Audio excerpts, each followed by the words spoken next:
Pues nada, muy buenas tardes a todos y bienvenidos en esta fría tarde. Y seguimos con nuestros estudios de domingo por la tarde, de nuestra confesión de fe.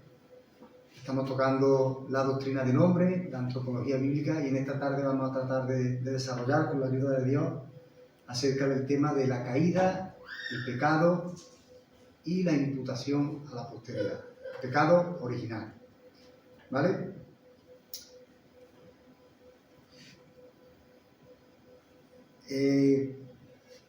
El desarrollo de este estudio va a ser de la siguiente forma, ¿vale? Vamos a modo de introducción, vamos a dar un contexto general, donde vamos a hablar un poco de Adán, vamos a hablar un poco del pacto de obras, vamos a dar una definición de lo que es el pecado original, porque hay a veces malos entendidos con respecto a lo que implica el pecado original. Nuestro pasaje base, por decirlo de alguna forma, va a ser Génesis 3,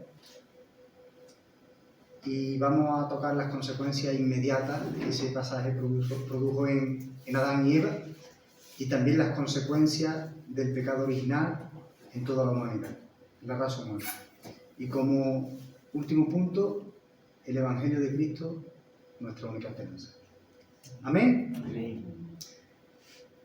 A veces hay temas más controvertidos, controvertido quizás no sea la palabra, que nos gusta predicar en la iglesia. No sé el por qué, porque somos llamados a predicar todo el consejo de Dios, ¿verdad?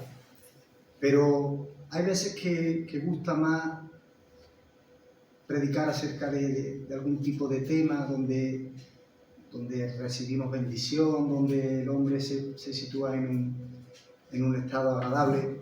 Pero hay temas un poquito más teclosos, y hablar del pecado a veces no es tan frecuente como debería de ser, ¿verdad?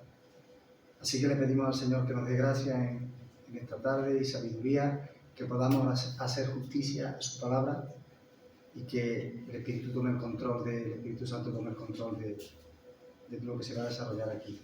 Así que antes de nada voy a pedir a mi hermano Juan, que por favor, si quiere poner este tiempo en manos del Señor. Sí. Pues sí, Padre, gracias te damos nuevamente. Estamos aquí en esta tarde y queremos pedirte, Señor, que tu Espíritu Santo, Señor, guíe a nuestro hermano José para que la palabra, Señor, que comparta, pues llegue a nuestras mentes y a nuestros corazones y sea de provecho para nuestras vidas. Te pedimos, Señor, que tú lo ayudes en todo, Señor, y sobre todo, Padre, que nos podamos llevar este mensaje como algo de provecho para cada uno de nosotros. Gracias te damos y te lo pedimos en el nombre de Cristo. Amén. Amén. Amén. La caída de Adán, el pecado original y la imputación a la posteridad. A modo de introducción, como dije antes, y buscando un contexto general, me gustaría hablar un poco de Adán, aunque ya Cícero ha compartido un par de estudios, creo que, acerca del hombre, donde él ha expuesto pues, el ser de Adán, que estaba compuesto la semejanza, con la imagen y semejanza con Cristo, era portador de la gloria de Dios, el pacto de obra. Ha desarrollado un montón de cosas, pero para encauzar un poco el hilo de este estudio me gustaría tocar algunas cositas de Adán para ponernos en contexto, ¿vale? Adán, como todos sabemos, era el representante federal de toda la raza humana, ¿verdad? Todos estábamos en Adán de forma corporativa. Igual que entendemos que la cabeza de la iglesia es Cristo, formamos un cuerpo, pues de manera corporativa toda la raza humana está en Adán. Adán era portavoz de la imagen de Dios. Él refleja la gloria de Dios. Es la corona de la creación. A él le fue dada, o delegada, mejor dicho, autoridad y gobierno en la tierra, ¿verdad? Sojuzgar toda la tierra. Él era, digamos, dentro de la creación, la parte más alta, por decirlo de alguna forma. Fue creado en perfecta justicia, moral y santidad original. Dicho en otras palabras, sin pecado. Y con capacidad de decisión propia. Él tenía libre albedrío. ¿Verdad? Son algunos rasgos y algunas pinceladas de Adán, pero nos ponen un poquito en contexto. También me gustaría hablar un poco del pacto de ahora, que también Cicero lo desarrolló mucho más largo y recomiendo que veáis esos estudios que están en nuestro canal en YouTube. Pero con respecto al pacto de ahora, me gustaría decir que Dios pacta con Adán, que es el representante del ser humano, como hemos dicho anteriormente, y es un pacto probatorio, un pacto de prueba. El pacto demandaba perfecta obediencia de parte de Adán a lo que Dios había decretado. En este caso, ahora cuando vayamos al capítulo 3 de Génesis lo vamos a ver, pero sobre todo no comer del árbol del conocimiento del bien y del mal. El cumplimiento del pacto dependía de Adán exclusivamente, de su capacidad de decisión, por tanto él tenía libre albedrío. Y el problema de todo esto es que Adán desobedece trágicamente y pierde el privilegio que tenía de estar en comunión con el Señor.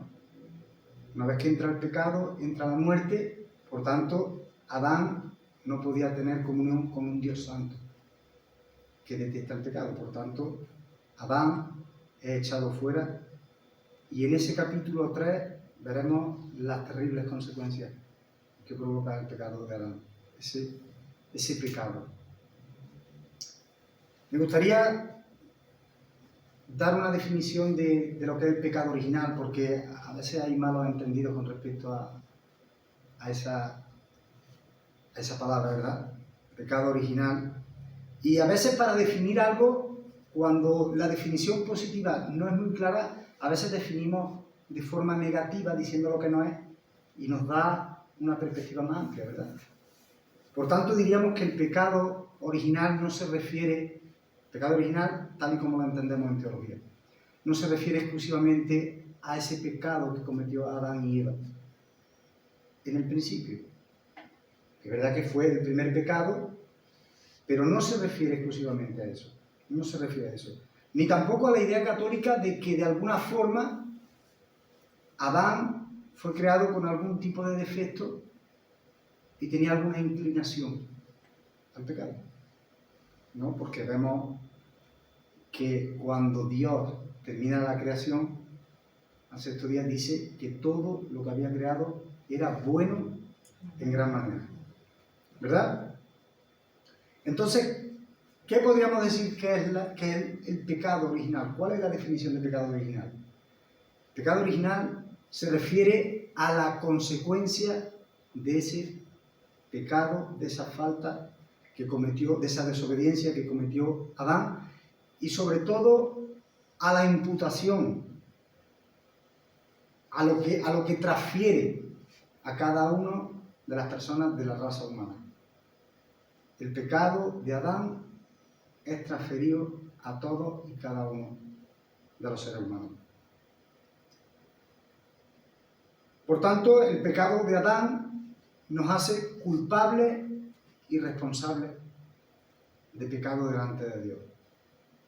No solo nos mancha el pecado de Adán, no solo nos transfiere esa mancha, sino que nos hace culpables de pecado. De alguna forma todos estábamos en Adán pecando, aunque no estuviéramos allí físicamente. Esa es la idea. Somos contaminados por el pecado de inmediato y desprovistos de la justicia original. Ya dejamos esa condición sin pecado y ya portamos esa mancha para siempre. Hasta que Cristo viene, evidentemente, y nos toca. Y este nuevo estado acarrea al ser humano una disposición activa de pecado. O sea, jurídicamente nos hace culpables, igual que cualquier persona que comete un delito y es llevado delante de un juez y el juez lo declara culpable, esa persona legalmente es culpable de forma jurídica, pero también tiene consecuencias, ¿verdad? Y la consecuencia en nuestro ser es que tenemos un nuevo estado, con una disposición activa al pecado.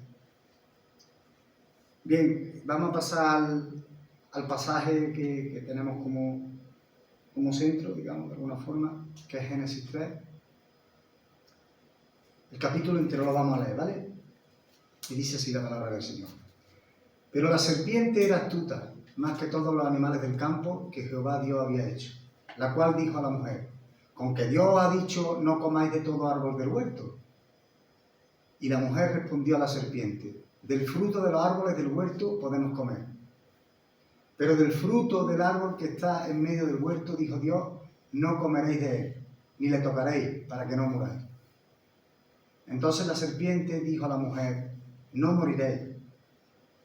Y vio la mujer que el árbol era bueno para comer y que era agradable a los ojos y árbol codiciable para alcanzar la sabiduría. Y tomó de su fruto y comió, y dio también a su marido, el cual comió así como ella. Entonces fueron abiertos los ojos de ambos y conocieron que estaban desnudos. Entonces cosieron hojas de higuera y se hicieron delantales. Y oyeron la voz de Jehová Dios que se paseaba en el huerto al aire del día, y el hombre y su mujer se escondieron de la presencia de Jehová Dios entre los árboles del huerto. Mas Jehová Dios llamó al hombre y le dijo: ¿dónde estás tú? Y él respondió: oí tu voz en el huerto y tuve miedo, porque estaba desnudo y me escondí. Y Dios le dijo: ¿quién te enseñó que estaba desnudo? ¿Has comido del árbol que yo te mandé que no comieses? Y el hombre respondió: la mujer que me diste por compañera me dio del árbol y yo comí. Entonces Jehová Dios dijo a la mujer: ¿qué es lo que has hecho? Y dijo la mujer: la serpiente me engañó y comí. Y Jehová Dios dijo a la serpiente: por cuanto esto hiciste, maldita serás entre todas las bestias y entre todos los animales del campo, sobre tu pecho andarás y polvo comerás todos los días de tu vida. Y pondré enemistad entre ti y la mujer, y entre tu simiente y la simiente suya. Esta te herirá en la cabeza y tú le herirás en el calcañar. A la mujer dijo: multiplicaré en gran manera los dolores en tus preñeces, con dolor darás a luz los hijos, y tu deseo será para tu marido, y él se enseñoreará de ti. Y al hombre dijo: por cuanto obedeciste a la voz de tu mujer, y comiste del árbol de que te mandé diciendo, no comerás de él, maldita será la tierra por tu causa, con dolor comerás de ella todos los días de tu vida. Espinos y cardos te producirá, y comerás plantas del campo. Con el sudor de tu rostro comerás el pan hasta que vuelvas a la tierra, porque de ella fuiste tomado, pues polvo eres y al polvo volverás. Y llamó a Adán el nombre de su mujer Eva, por cuanto ella era madre de todos los vivientes. Y Jehová Dios hizo al hombre y a su mujer túnicas de pieles y los vistió.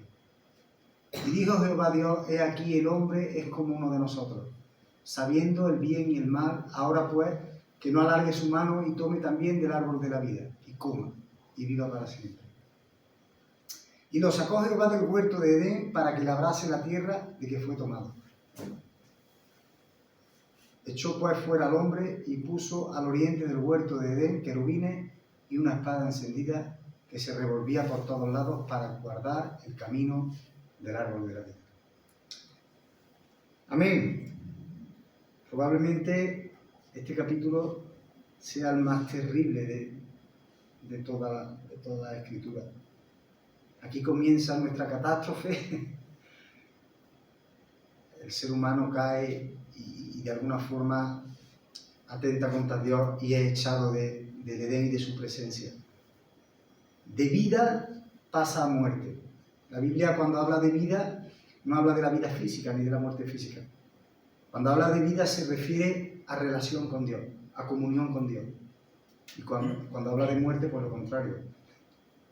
Es echado de la presencia de Dios.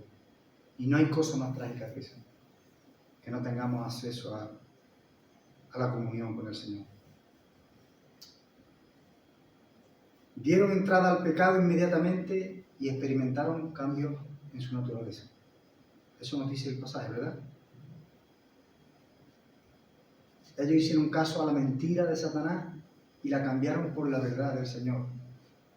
Cambiaron la verdad por la mentira y también desconfiaron de la bondad de Dios y de su provisión, porque Dios lo tenía en un sitio perfecto, no les faltaba de nada. Vivían, imagínate, el privilegio de cada día oír la voz de Dios, de caminar con el Dios Santo, con el Creador del universo, hay más privilegio que ese. Sin embargo, la rebeldía del hombre, el pecado dio lugar a que fuera apartado de toda esa bendición. Y vamos a analizar 3 consecuencias inmediatas del pecado de Adán y Eva. En ese momento, y podemos recurrir al pasaje y vamos a verlo con claridad. En primer lugar, sienten vergüenza. Si vamos a Génesis 7, 3:7, perdón. A Génesis 3:7 dice la palabra: entonces fueron abiertos los ojos de ambos y conocieron que estaban desnudos. Entonces cosieron hojas de higuera y se hicieron delantales. Vemos que de momento sus ojos son abiertos, pero lamentablemente no se vieron iguales a Dios como le había prometido la serpiente, sino que experimentan fragilidad y debilidad. En Génesis 2:25, fijaros el contraste. En Génesis 2:25 nos habla de que estaban desnudos Adán y su mujer y no había vergüenza. ¿Cuál es la diferencia?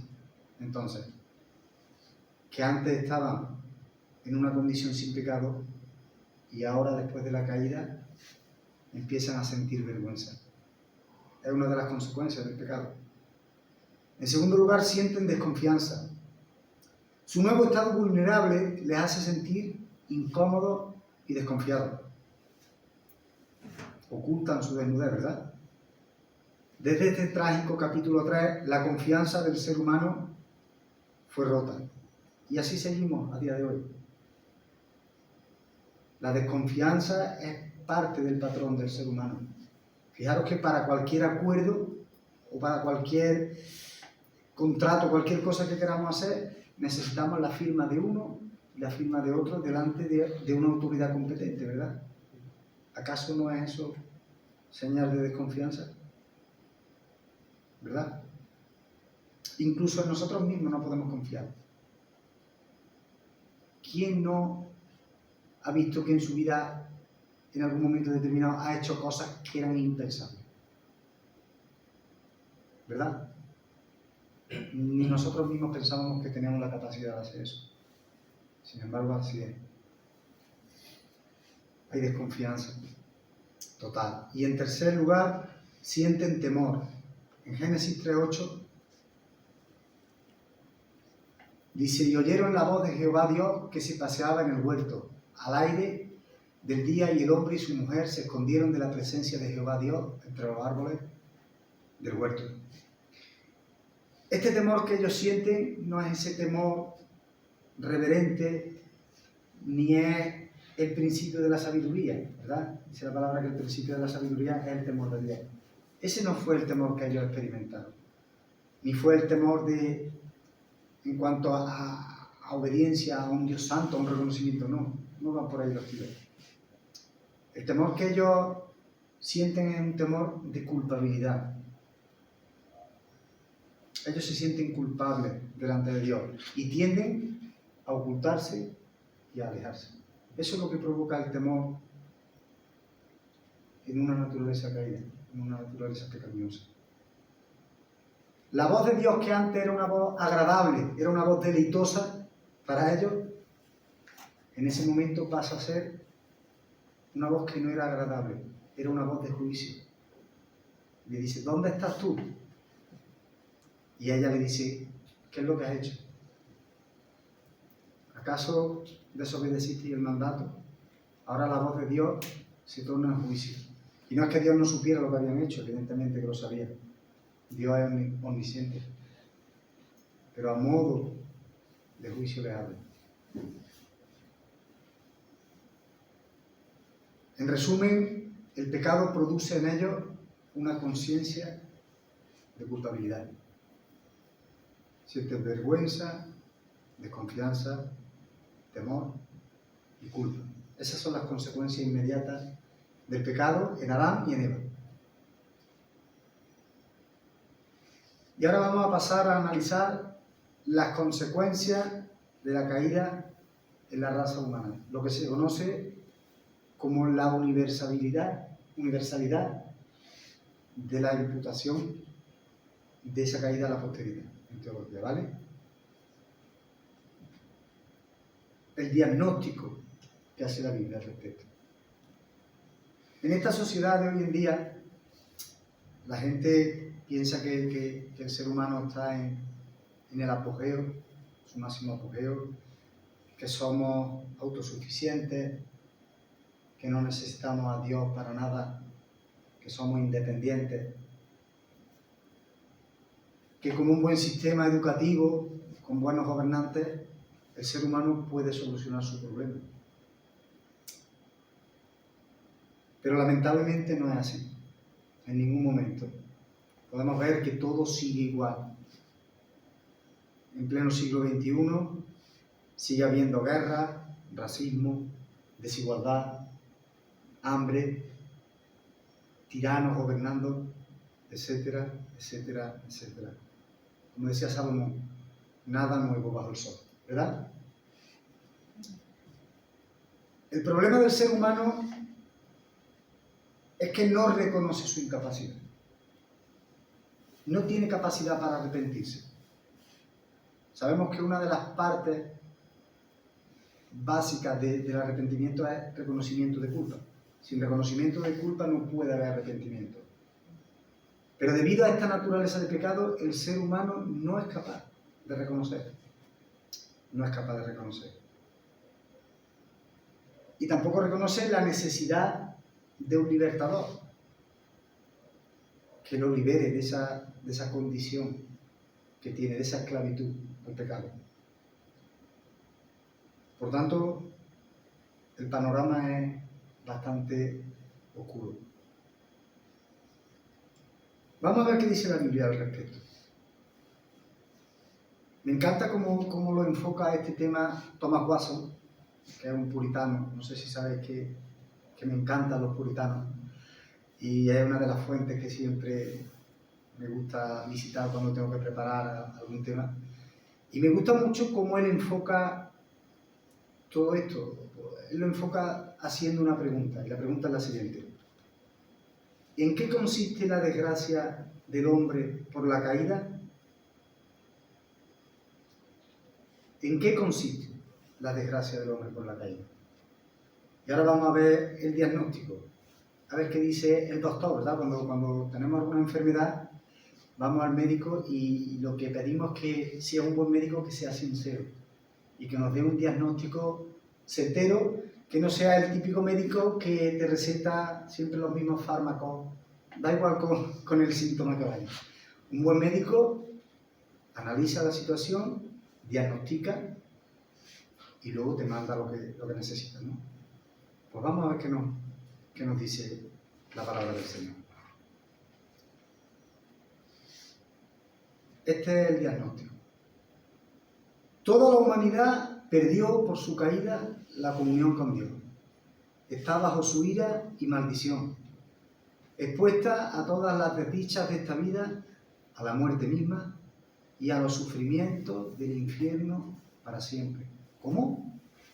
Yo creo que el doctor se ha equivocado. ¿Me puede repetir el diagnóstico? Con mucho gusto. Toda la humanidad perdió por su caída la comunión con Dios. Está bajo su ira y maldición y expuesta a todas las desdichas de esta vida, a la muerte misma y a los sufrimientos del infierno para siempre. Ese es el diagnóstico. Realmente duro. Si realmente nos paráramos a meditar y a pensar en esto, la verdad es que se te pone hasta el vello de punta. Pensar cuál es la condición del ser humano después de la caída de Adán. Vamos a analizar detenidamente este diagnóstico tras la caída. Y vamos a ir analizando cláusula por cláusula. En primer lugar, la pérdida de la comunión con Dios. Toda la humanidad ha sido declarada culpable. El Dios tres veces santo, el Dios que no tolera el pecado, no tuvo más remedio que echar a nuestros padres de Edén, ¿verdad? Él no puede habitar con el pecado. y esto acarreó que toda su descendencia fuera declarada culpable ante Dios. En Romanos 3:23 nos habla al respecto con mucha claridad. Por cuanto todos pecaron y están destituidos de la gloria de Dios. Y aquí cuando dice por cuanto todos pecaron, no se está refiriendo a la capacidad del hombre durante su vida de pecar. Está yendo al origen. Está yendo al Edén. Está yendo a Adán. Todos pecaron en Adán. Ese es el sentido del pasaje. No que todos tenemos capacidad de pecar. Está yendo al origen. Y en Salmos 51:5 también hay un pasaje muy conocido que nos habla también con mucha claridad. He aquí, en maldad he sido formado y en pecado me concibió mi madre. El texto es clarísimo. El pecado heredado está en todo el ser humano desde su nacimiento. Todos nacemos en esa condición. Es curioso que incluso los niños, los bebés, que nadie los ha adoctrinado en cuanto a hacer el bien o a hacer el mal, y si tienen un juguete o cualquier cosa y llega otro niño y se lo quita, ¿cuál es la reacción de ellos? O lloran, o mío, o sueltan un manotazo. Fijaros qué curioso, ¿verdad? El pecado ha sido formado.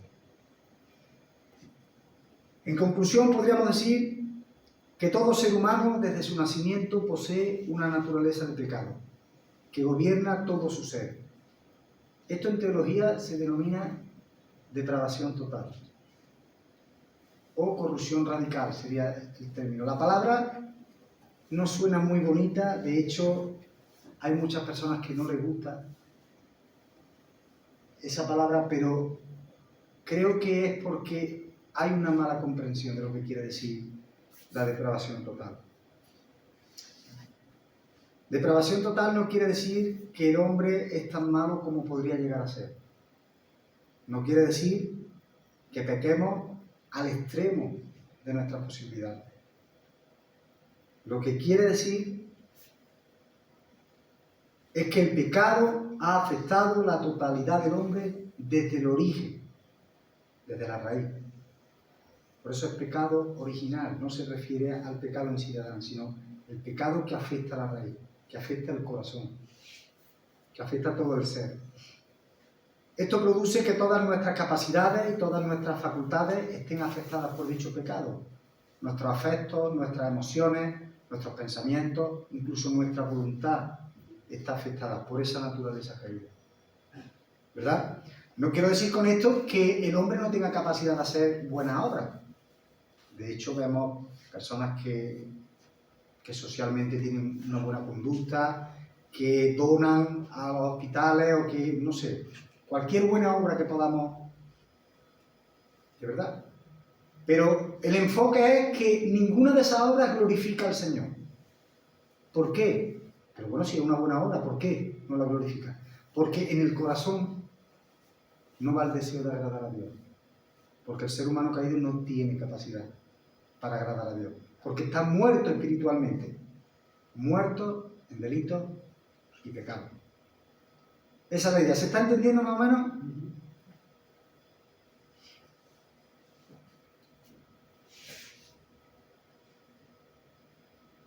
Podríamos decir que hay un principio de rebelión contra Dios que afecta al hombre natural. Es como si, y un ejemplo, a veces los ejemplos no hacen justicia a las verdades bíblicas, pero de alguna forma nos pueden acercar a conocer parte de la verdad. Por eso pongo este tipo de ejemplos. Imaginaros un vaso de agua y vertimos una gota de veneno. En el vaso el 99% del porcentaje es agua y un 1% sería de veneno. Pero, ¿cuál es el estado de ese vaso de agua? ¿Podríamos beber de ella? ¿Podría estar más contaminado el vaso? Sí. Si nosotros ponemos el 99% de veneno y un 1% de agua, es verdad que podría ser mucho más mortífero. Pero de la otra forma, sigue siendo veneno, aunque solo sea una gota mezclada en el agua. Esto es lo que quiero que entendáis más o menos a lo que me refiero con depravación total. El ser humano no llega a pecar tanto como tiene la posibilidad, pero sí es verdad que todas sus facultades, desde la raíz, están correctas. Amén. Vamos a leer Romanos 3, del 10 al 18, y vamos a verlo con mucha claridad. Como está escrito, no hay justo ni aun uno, no hay quien entienda, no hay quien busque a Dios. Todos se desviaron a una, se hicieron inútiles, no hay quien haga lo bueno, no hay ni siquiera uno. Sepulcro abierto es su garganta, con su lengua engañan, veneno de áspide hay debajo de sus labios, su boca está llena de maldición y de amargura. Sus pies se apresuran para derramar sangre. Quebranto y desventura hay en sus caminos. Y no conocieron camino de paz. No hay temor de Dios delante de sus ojos. El texto habla por sí solo. Ese es el diagnóstico del ser humano. A veces, incluso a los mismos creyentes, nos cuesta aceptar este tipo de verdades. ¿Por qué?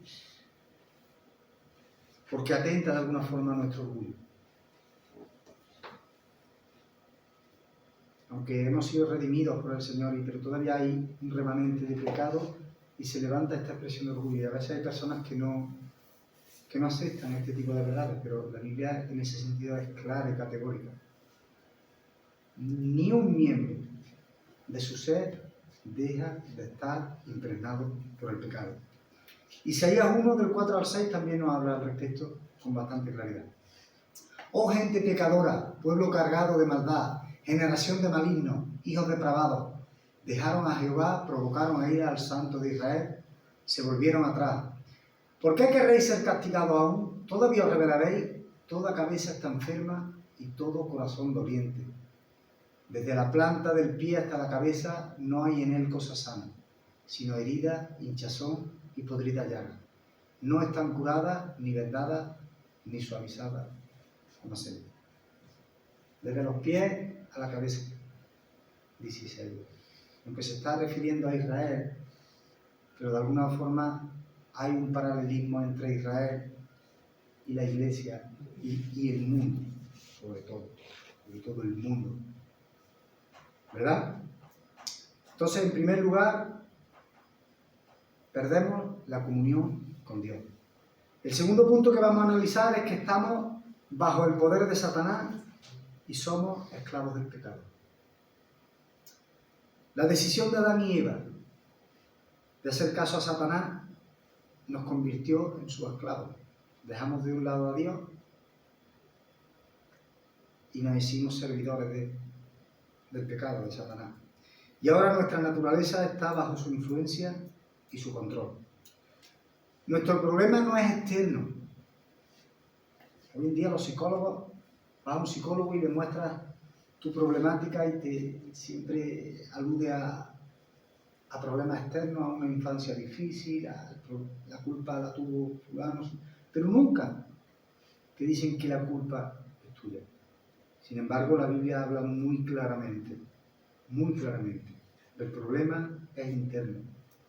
El mismo Pelagio decía que el pecado original no afectó a la naturaleza, que el ser humano seguía teniendo libre albedrío. Y por tanto, él podía de alguna forma, participando con la gracia de Dios, salvarse. Al final, Pelagio fue declarado como hereje en el siglo IV y esa herejía, gracias a Dios, pues fue quitada en medio. Luego se repitió a lo largo de la historia, pero tampoco quiero entrar ahí. Lo que quiero que quede claro es que el problema no está en el exterior, el problema no son las circunstancias, el problema está dentro.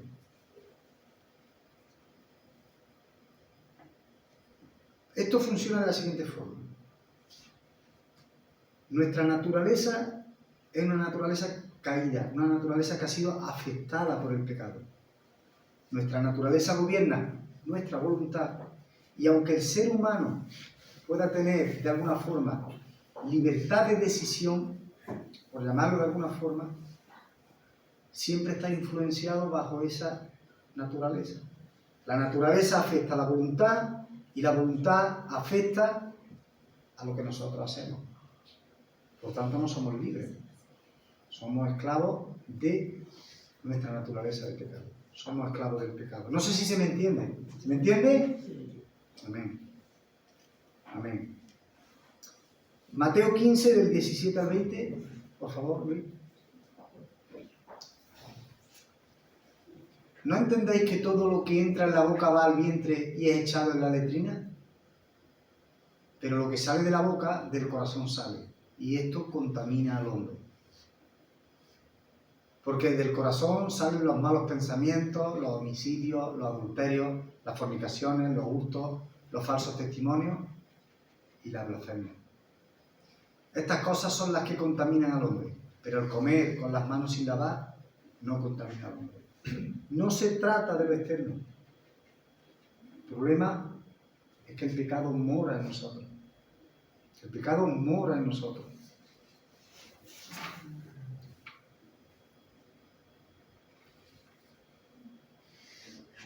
Satanás nos influencia y somos esclavos del pecado. De dos formas. El pecado gobierna el entendimiento del hombre.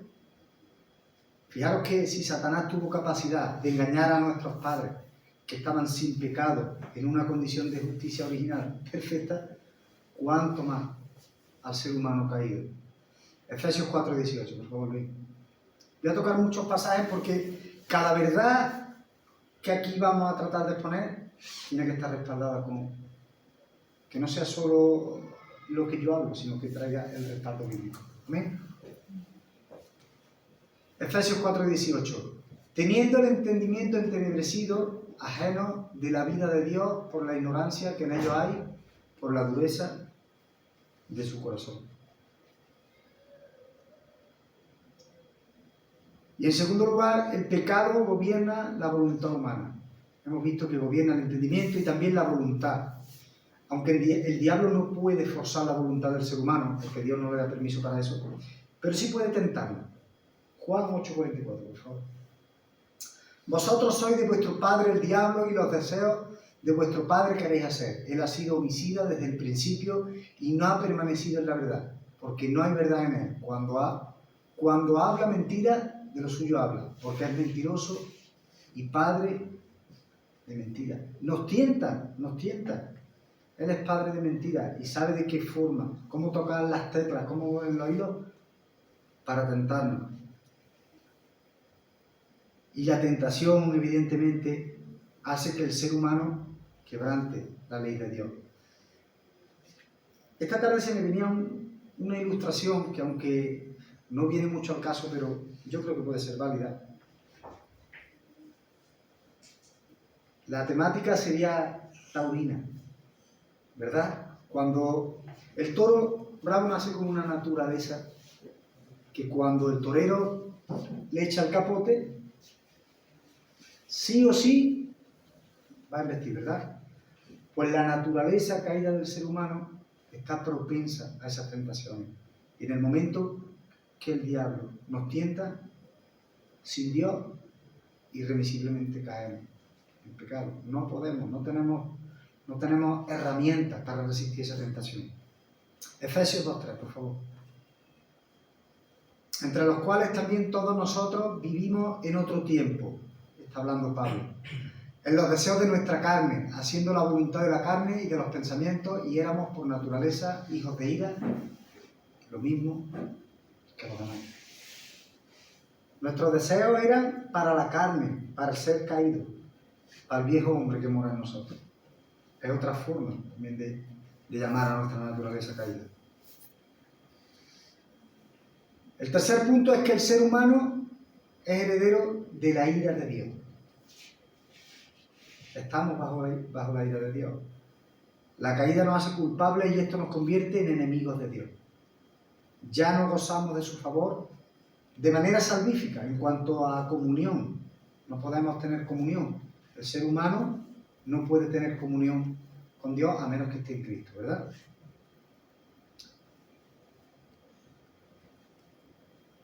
En Romanos 5:10 podemos verlo esto con claridad. como estamos bajo la ira de Dios. Porque si siendo enemigos fuimos reconciliados con Dios por la muerte de su Hijo, mucho más, estando reconciliados, seremos salvos por su vida. Éramos enemigos, es la primera cláusula, ¿verdad? La primera frase. Siendo enemigos, éramos enemigos del Señor. Y Nahum 1:2. Este texto es bastante duro, pero no deja de ser palabra de Dios. Jehová es Dios celoso y vengador. Jehová es vengador y lleno de indignación. Se venga de sus adversarios y guarda enojo para sus enemigos. Hermanos, no podemos quitar estos pasajes de la Escritura. Es palabra de Dios. Y para tener un buen concepto de otras doctrinas, como tocante a la salvación o doctrinas importantes, tenemos que tener un buen entendimiento de la naturaleza del ser humano. Y este es lamentablemente el estado de la naturaleza caída. La ira de Dios no es una pasión, un sentimiento, como nosotros. Nosotros cuando nos airamos lo mostramos mediante un sentimiento, ¿verdad? Mediante una reacción. Pero la ira de Dios es un atributo, es parte de su esencia. La ira santa de Dios. Y es un acto de su santa voluntad por el cual Él aborrece el pecado y decreta castigo. Dios es santo, 3 veces santo, ¿verdad? Él no puede tener ningún tipo de comunión con el pecado. ¿Qué ocurrió? Que Adán peca y de alguna forma mancilla la santidad de Dios. Una vez que la santidad de Dios es mancillada, se pone la justicia de Dios en marcha, ¿verdad? Porque ningún pecado va a pasar por alto. Entonces, la santidad, cuando es transgredida de alguna forma, Dios pone en marcha su justicia y la justicia desemboca en la ira de Dios, que es el castigo. De verdad, hermano, este tipo de predicaciones a veces yo entiendo que es dura, pero son verdades bíblicas que hay que predicar, y si no entendemos nuestra condición, probablemente vamos a tener muy mal enfoque con respecto a otras doctrinas. Salmo 90:11. ¿Quién conoce el poder de tu ira y tu indignación según qué debe ser temido? Los hijos de ira están ajenos a los pactos de la promesa. Esa es nuestra condición. Somos herederos de la ira de Dios. Estamos bajo la ira de Dios. El cuarto punto es que estamos sujetos a toda clase de desdichas externas. Todos los problemas que hay en este mundo son consecuencia del pecado. Es una verdad irrefutable. El hombre está sujeto a vanidad. Como decía el predicador en Eclesiastés 1:2. No hace falta que lo ponga, o ponlo si quieres. Vanidad de vanidades. Así decía Salomón. Vanidad de vanidades, dijo el predicador. Vanidad de vanidades, todo es vanidad. Y es una realidad en nuestra vida. Por mucho que tengamos, siempre tenemos la necesidad de algo más. Nunca nos sentimos completos. Siempre nuestro corazón está vacío de alguna forma. Y solo hay una forma de llenarlo, ¿verdad? Solo hay una forma de llenar esos vacíos del corazón. Job 20:22.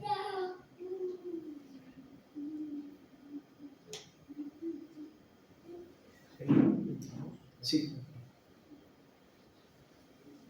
En el colmo de su abundancia padecerá estrechez. Siempre la primera parte. En el colmo de su abundancia, sin embargo, padece estrechez. No se siente satisfecho. Nos dice ese pasaje. El hombre nace para aflicción. Job 5:7.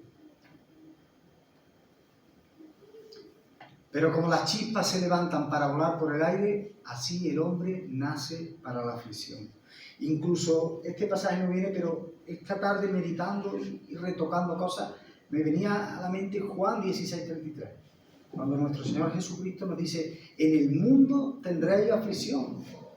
Él nos lo dice claramente. No es que podréis tener aflicción, no. Él dice, seguro que vais a tener aflicción.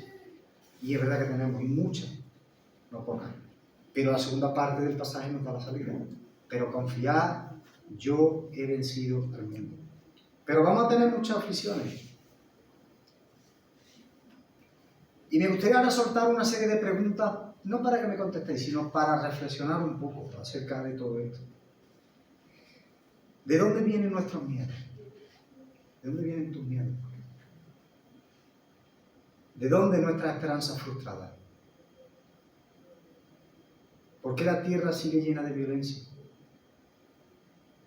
¿De dónde vienen los fraudes, la falsedad, las guerras, los asesinatos? ¿De dónde viene la muerte?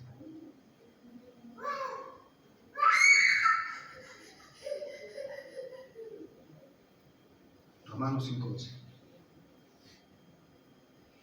Por tanto, como el pecado entró en el mundo por un hombre, y por el pecado la muerte, así la muerte pasó a todos los hombres, por cuanto todos pecaron. Si realmente la Iglesia del Señor entendiera la gravedad del pecado, las consecuencias terribles que ha tenido y sigue teniendo, y que por causa del pecado nuestro Señor Jesucristo tuvo que ir a la cruz y sufrir castigo, si fuéramos realmente conscientes de todo eso, creo que pensaríamos, y antes de obrar con desobediencia, creo que pensaríamos mucho más las cosas. Mucho más. Mucho más.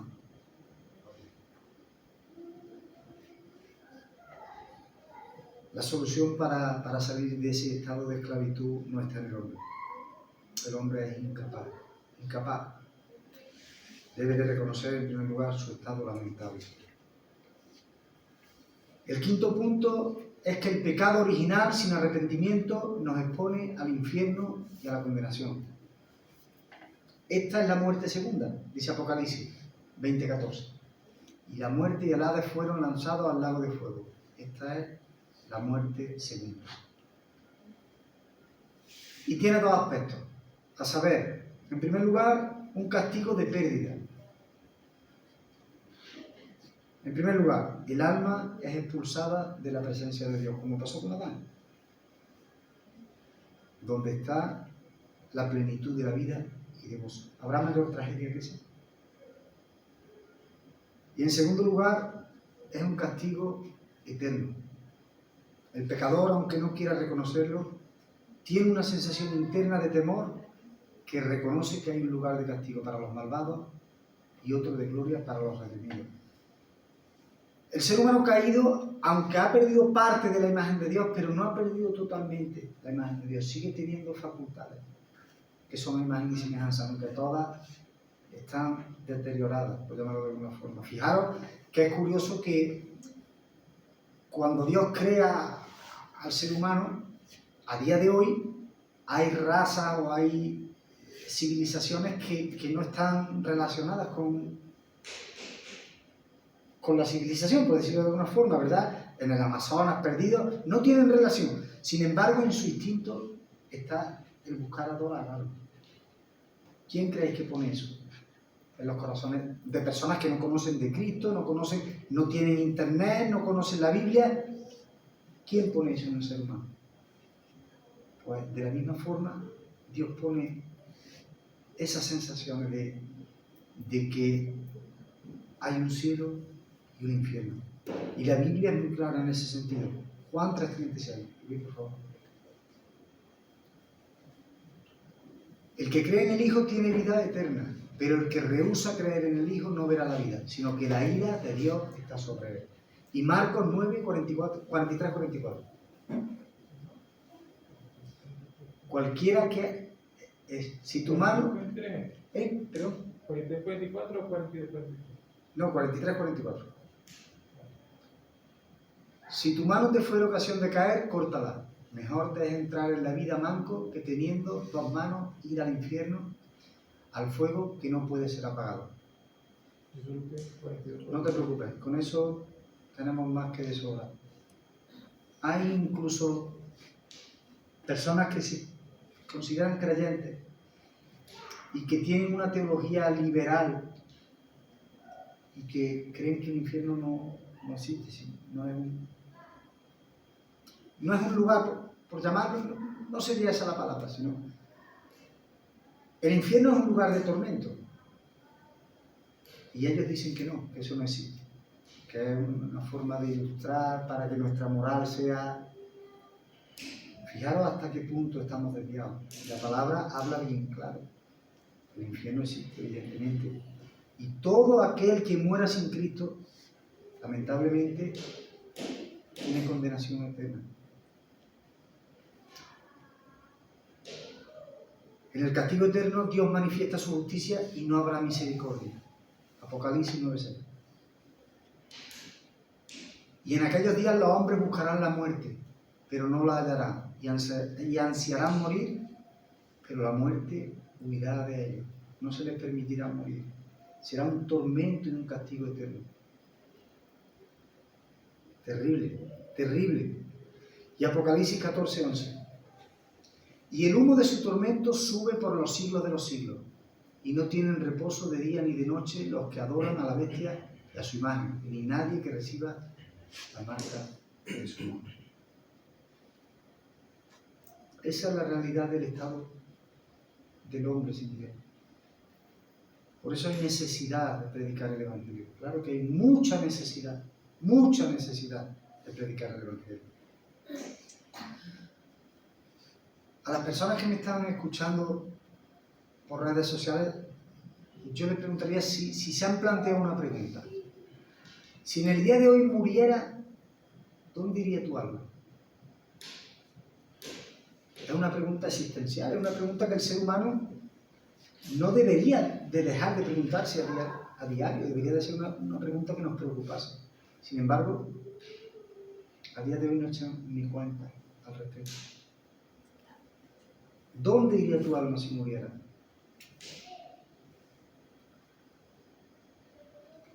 Pero tengo que deciros algo. Después de toda esta exposición triste, terrible, angustiosa, te puedo decir que todo no está perdido, que hay aún esperanza. Y vamos al sexto punto. El Evangelio de Cristo, nuestra única esperanza. Desde Génesis ya, fijaros el amor y la misericordia de Dios con el ser humano, que desde Génesis, en el mismo momento de la caída, y esto se denomina el protoevangelio, ya nos están apuntando a Cristo y la esperanza del Salvador. Cuando le dice que habrá enemistad entre la simiente del hombre y de la mujer, y la simiente de la mujer, la simiente de la serpiente, perdón, morderá en el calcañar, pero la simiente de la mujer le pisará la cabeza y la aplastará en la cruz del Calvario. Ese es el propio Evangelio. Dios es un Dios de amor. Dios es un Dios de amor, no se lo olvide. El amor de Dios está presente por toda la Biblia. Romanos 5, del 12 al 19. Y con este pasaje despedimos. Por tanto, como el pecado entró en el mundo por un hombre, y por el pecado la muerte, así la muerte pasó a todos los hombres, por cuanto todos pecaron. Pues antes de la ley había pecado en el mundo, pero donde no hay ley, no se inculpa de pecado. No obstante, reinó la muerte desde Adán hasta Moisés, aun en los que no pecaron, a la manera de la transgresión de Adán, el cual es figura del que había de venir. Pero el don no fue como la transgresión, porque si por la transgresión de aquel uno murieron los muchos, abundaron mucho más para los muchos la gracia y el don de Dios para la gracia de uno, Jesucristo. Y con el don no sucede como en el caso de aquel uno que pecó, porque ciertamente el juicio vino a causa de un solo pecado para condenación, pero el don vino a causa de muchas transgresiones para justificación. Pues si por la transgresión de uno solo reinó la muerte, mucho más reinarán en vida por uno solo, Jesucristo, los que reciben la abundancia de la gracia y del don de la justicia. Así que, como por la transgresión de uno vino la condenación a todos los hombres, de la misma manera, por la justicia de uno, vino a todos los hombres la justificación de vida. Porque así como por la desobediencia de un hombre los muchos fueron constituidos pecadores, así también por la obediencia de uno los muchos serán constituidos justos. Un pasaje muy largo, pero son muchos paralelismos, nos muestra las dos realidades paralelas. Muerte en Adán, vida en Cristo. Aquí se nos muestra el amor y la gracia de Dios en Cristo, en nuestra salvación. En Adán se nos imputó la desgracia, pero en Cristo se nos ofrece reconciliación con Dios y vida eterna. Amén. Así que antes de despedir me gustaría hacer un llamado a aquellas personas que están oyéndonos desde internet y decirte que si en algún momento de este estudio tu corazón se ha compungido, Dios ha puesto en ti convicción de pecado, te has sentido identificado con esa naturaleza, has reconocido tu culpa, te digo que hay esperanza para ti, que corras a Cristo, que te humilles delante de Cristo, que busques el trono de la gracia, que le pidas al Señor que ponga en ti arrepentimiento y fe, y que puedas disfrutar como cada uno de nosotros de la vida plena que nos ofrece nuestro Salvador, nuestro Señor Jesucristo, por toda la eternidad, y tener la certeza de que vamos a disfrutar por siempre con nuestro Dios. Que el Señor lo bendiga.